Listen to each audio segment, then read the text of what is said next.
Gold medal वाली बहू। सपना के पिता एक गरीब किसान थे। माँ पिता खेत में काम करते तो पीछे से सपना गांव के बच्चों के साथ हॉकी खेलती। एक दिन शाम को सारा दिन खेलती रहती है, ये नहीं कि छोटे भाई को संभाले। माँ पता है, मैंने आज हॉकी में पास के गांव के लड़कों की टीम को हरा दिया। अरे वाह वाह मेरी बेटी, शाबाश। ये ले कर रुपया, जा जाकर टॉफी खा ले। सपना खुशी से पिता के गले लग जाती है और बाहर चली जाती है। अरे तुम इसको बिगाड़ रहे हो, मैं ना इसकी शादी ही करा दूंगी। ऐसा कैसे शादी करा देगी? हाँ, अभी तो उम्र खेलने की है। माँ बड़बड़ करती वहाँ से निकल जाती है। लेकिन शाम को उन लोगों के घर कुछ लोग आते हैं। अरे राम सुखिया, जरा ये तो बतलाओ, सपना के बारे में क्या सोचा है? अरे क्या सोचना है मास्टर जी, पढ़ रही है, जितना पढ़ सकती है पढ़े, फिर शादी करवा देंगे, कोई अच्छा सा गांव का ही लड़का देख लेंगे। अरे तुम तो उसके पिता हो, तुमको कुछ नहीं पता? माँ घबरा जाती है। अरे का मास्टर जी, का पता नहीं, का हो गया? हम तो इनसे पहले ही बोल रहे थे कि लड़की की जात है, संभाल लो। अरे भाभी जी, आप भी ना कभी अच्छा भी सोच लिया करो। अरे सपना क्या खेलती है हॉकी, बड़े से बड़े आदमी भी नहीं जीत पाते हैं उससे। कल गांव में एक टीम आ रही है, लड़कियों की हॉकी खेलने उसे भेज देना, वहाँ शायद कुछ बात बन जाए। अरे ना मास्टर जी, कोई खेल वेल नहीं करवाना हम लोगों को, वो भी शहर के लोगों के साथ तो बिल्कुल भी ना। शहर के लोगों को ना कोई भरोसा नहीं होता मास्टर जी। अरे कैसी बात कर रही हो सपना की माँ, बुरा आदमी तो हर जगह मिल जाएगा, उसके लिए शहर का और गांव का। हाँ मास्टर जी, हम लोग तैयार हैं, कल आ जाएगी सपना वक्त से। माँ के लाख मना करने पर भी पिता सपना को हॉकी टीम के लिए भेज देते हैं। शाम को सपना वापस आती है, लेकिन लट के मुंह से। और क्या हो गया, मार खाई हो का? कौन मारेगा हमें? कोई मार वार खाकर नहीं आए। अरे फिर शकल पर 12 क्यों बजे हैं, बताओगी? देखो माँ, आप समझोगी नहीं, बताकर फायदा क्या है? अरे बिटिया रानी, हम तो समझेंगे ना, हमें ही बता दे। सपना पापा के गले लग जाती है। पापा, मैं ना सिलेक्ट हो गई हूँ भारत की हॉकी टीम में खेलने के लिए। अरे वाह, ये तो बहुत ही खुशी की बात है मेरे बच्चे। फिर मेरी गुड़िया काहे परेशान है? पापा, मुझे दिल्ली जाना पड़ेगा आगे की प्रैक्टिस के लिए। माँ जो सारी बात सुन रही होती है, जोर से चिल्लाती है। एक पैसा नहीं है मेरे पास, समझी? कुछ नहीं दूंगी। शादी के लिए लड़का फाइनल भी कर दिया है, कल्ले का बेटा, वो शादी कर लेगा तुमसे। सपना पिता की ओर देखती है। अरे देख सपना, खेलने दिल्ली जाना है तो सिर्फ इसी शर्त पे कि आकर कल्ले से बेटे से चुपचाप शादी कर लेगी, बोल। अरे ठीक है ना, कल्ले का बेटा तो बहुत ही समझदार है, सरकारी नौकरी है उसकी, मान गया वो तो सपना शादी कर लेगी। सपना भी धीरू, जो कि कल्ले का बेटा था, उसे जानती थी। वो मन ही मन सोचती है कि शादी तो वैसे भी होनी है, लेकिन माँ की ये शर्त मान गई तो जीवन जीने का एक मौका तो जरूर मिलेगा। हाँ, मुझे मंजूर है। तो कल मैं उन लोगों को बुला लूं? पिता और सपना दोनों एक दूसरे को देखते हैं। अब माँ ठीक है ना, बुलाने की क्या जरूरत है, वो लोग पसंद कर रहे हैं ना मुझे, वही ठीक है। बस आप तो मेरा दिल्ली का बैग पैक कर दो। सपना दिल्ली जाती है, दिल्ली टीम के लिए खेलने के लिए। सपना खूब अच्छा खेलती है और गोल्ड मेडल जीत कर आती है।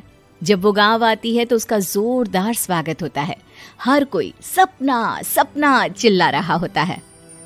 और सपना के पापा, तुम्हारी बेटी ने तो गांव का नाम रोशन कर दिया है। गांव की तरफ से तुम लोगों को गांव में पक्का मकान और सपना को परिषद में पक्की नौकरी देने के लिए हम तैयार हैं।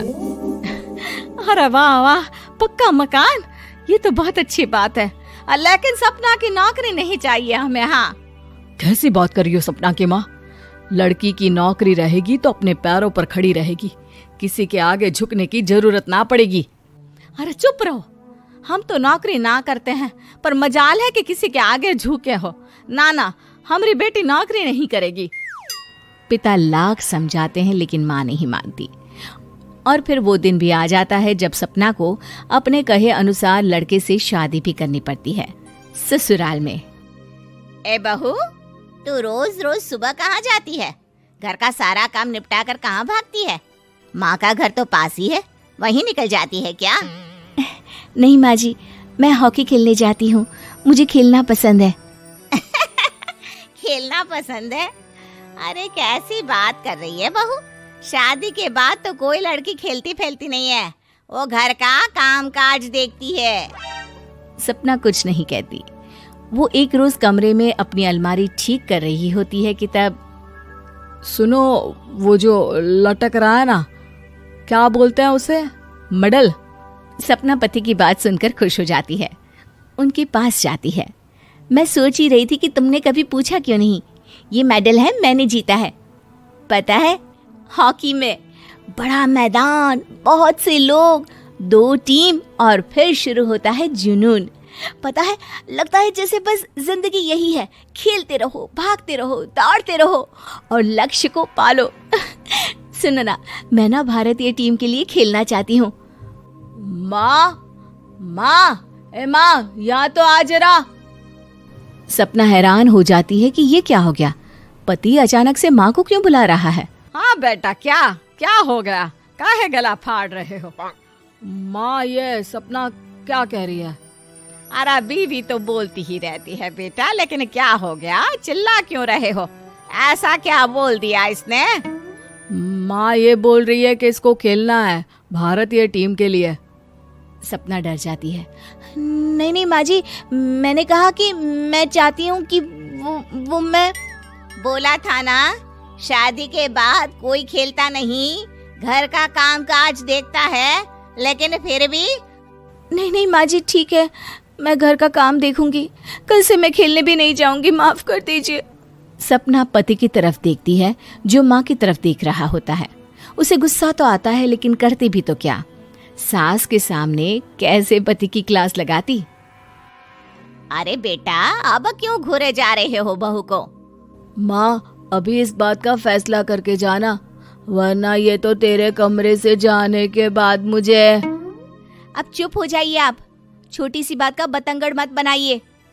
छोटी सी बात? बहू, ये कोई छोटी बात नहीं है। जो लड़की दिल्ली के लिए गोल्ड मेडल ला सकती है, वो देश के लिए भी तो गोल्ड ला सकती है ना। हम लोगों को किसी चीज की कमी नहीं है बहू, घर का काम तो कोई भी कर लेगा, लेकिन देश का नाम रोशन करने के लिए सपना चाहिए। जा बहू, तेरी ट्रेनिंग का सारा इंतजाम तेरे पति ने कर दिया है, जा खेल और देश का नाम रोशन कर। सपना की आंख में आंसू आ जाते हैं। वो सोचती है कि बेटियों को मायके के साथ अगर ससुराल में भी सहयोग मिले तो ऐसा कोई काम नहीं जो वो नहीं कर सकती है।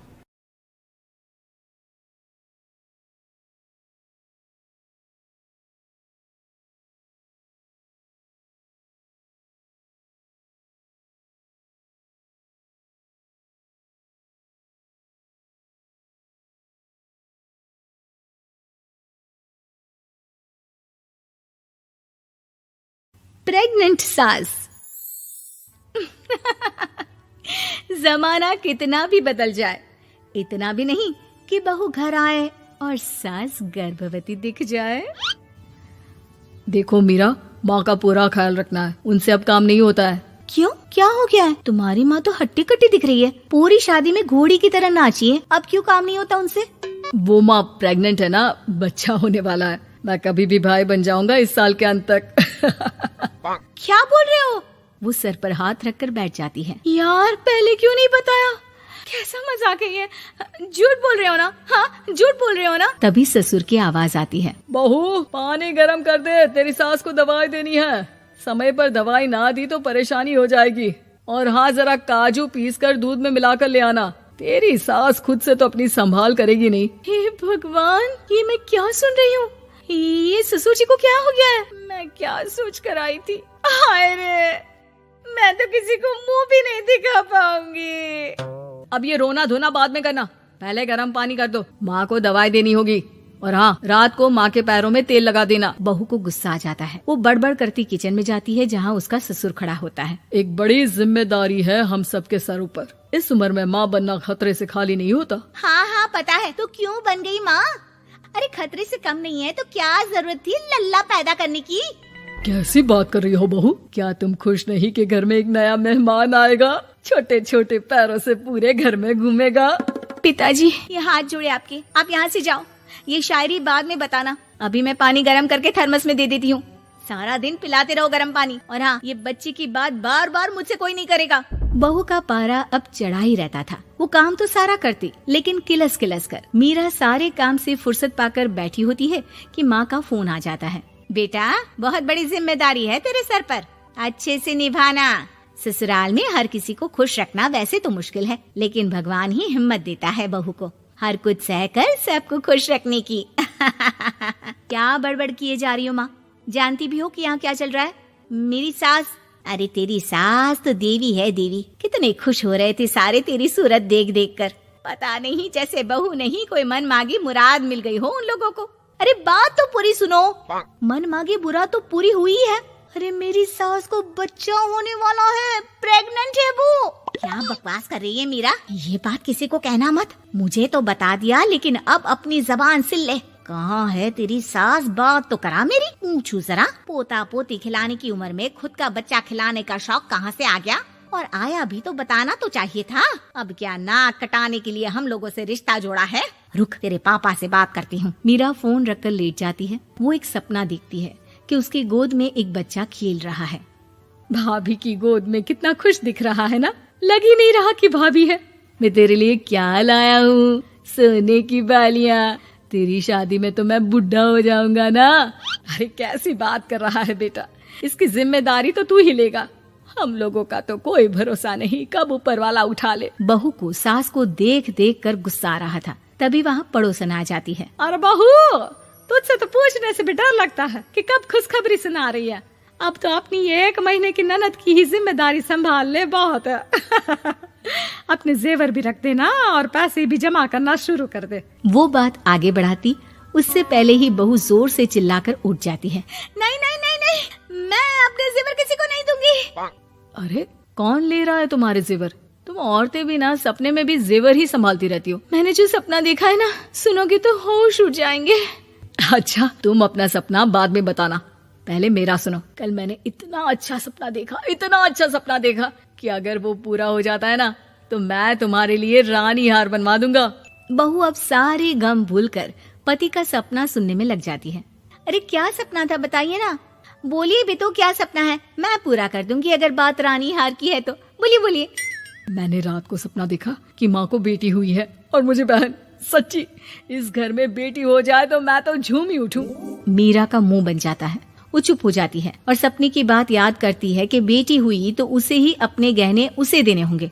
फिर तो रानी हार की जरूरत पड़ेगी ही। भाई लड़की बड़ी होगी, उसकी शादी होगी तो जेवर तो चढ़ाने ही होंगे ना, कहाँ से आएंगे वो? कितनी समझदार हो तुम मीरा। मैंने भी यही सोचकर तुम्हारे लिए रानी हार लेने का सोचा था। अरे फूटी किस्मत मेरी जो ऐसा परिवार मिला। मेरे पापा की तो मैं अभी क्लास लगाती हूँ, जो सब जानते हुए भी ऐसे परिवार में मेरी शादी कर दी। बहू पिता को फोन लगाने ही वाली होती है कि ससुर की फिर से आवाज आती है। बहू, गरम पानी ले आ जल्दी, थर्मस में खत्म हो गया है। बाद में खबर लेती हूँ मैं पापा की, पहले सास को गर्म पानी दिया हूँ। बहू अभी किचन में काम कर ही रही थी कि मीरा के मम्मी पापा आ जाते हैं। वो हाथ में ढेर सारे फल लेकर आते हैं। मीरा के पिता मीरा के ससुर से कहते हैं, लीजिए भाई साहब, ये फल रखिए, बहन जी को खिला दीजिएगा। वैसे कैसी है उनकी तबीयत? बस पता तो है आपको, ऐसे वक्त में जो होता है बस वही सब। मुझे तो सुनकर बहुत गुस्सा आया था, लेकिन चलिए, भाग्य में जो है लिखा उसे कौन टाल सकता है। डॉक्टर को दिखाए? हाँ, बस डॉक्टर आने ही वाला है। अच्छा हुआ आप लोग भी आ गए। उतने में एक सुंदर सी लेडी डॉक्टर आती है। पेशेंट कौन है आप? अरे नहीं जी, मैं तो बहू हूँ इस घर की। मैं तो अभी सोच भी नहीं सकती पोता या पोती के बारे में। अभी तो मेरी सास ही। अरे चुप हो जाना, देख तो ले, डॉक्टर है ये, किसी के भी सामने गुस्सा फोड़ देती है। डॉक्टर कमरे में जाती है और थोड़ी देर बाद बाहर आ जाती है। पीछे से सास भी निकल आती है। हे भगवान, इतना दुख तो किसी को भी ना दे जितना मुझे दिया है। देखिए बहन जी, आप लोगों को तो ये सोचना भी नहीं चाहिए था। वही तो मैं भी कह रही थी कि आप लोगों के लिए तो सोचना भी गुनाह है, लेकिन अब पछताए होत क्या जब चिड़िया चुग गई खेत। डॉक्टर वहाँ से चली जाती है।